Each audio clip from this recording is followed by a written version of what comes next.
പെസഹ ആചരിക്കുക. പുറപ്പാടിൻ്റെ പുസ്തകം 12 അധ്യായം 1 മുതൽ 14 വരെയുള്ള വാക്യങ്ങൾ.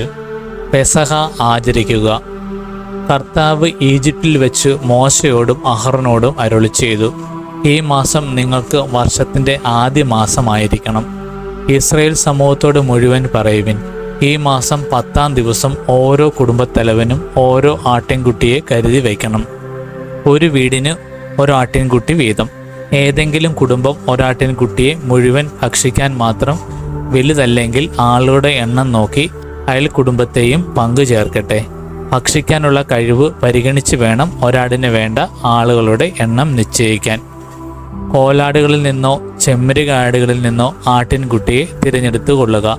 എന്നാൽ അത് ഒരു വയസ്സുള്ളതും ഊനമറ്റതുമായ മുട്ടാടായിരിക്കണം.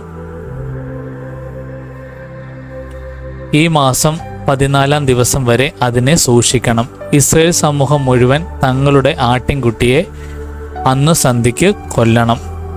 അതിൻ്റെ രക്തത്തിൽ നിന്ന് കുറച്ചെടുത്ത് ആടിനെ ഭക്ഷിക്കാൻ കൂടിയിരിക്കുന്ന വീടിൻ്റെ 2 കട്ടിള കാലുകളിലും മേൽപ്പടിയിലും പുരട്ടണം. അവർ അതിൻ്റെ മാംസം തീയിട്ട് ചുട്ട് പുളിപ്പില്ലാത്ത അപ്പവും കയ്പുള്ള ഇലകളും കൂട്ടി അന്നു രാത്രി ഭക്ഷിക്കണം. ചുട്ടല്ലാതെ പച്ചയായോ വെള്ളത്തിൽ വേവിച്ചോ ഭക്ഷിക്കരുത്.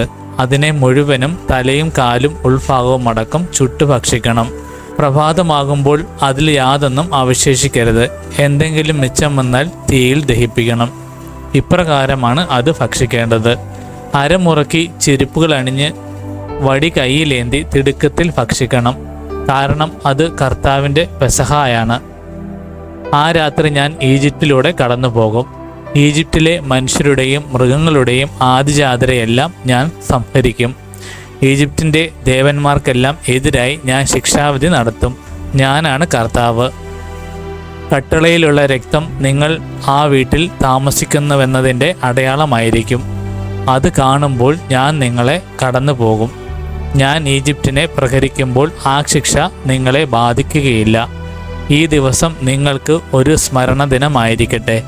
ഇത് തലമുറ തോറും കർത്താവിൻ്റെ തിരുനാളായി നിങ്ങൾ ആചരിക്കണം. ഇത് നിങ്ങൾക്ക് എന്നേക്കും ഒരു കൽപ്പനയായിരിക്കും.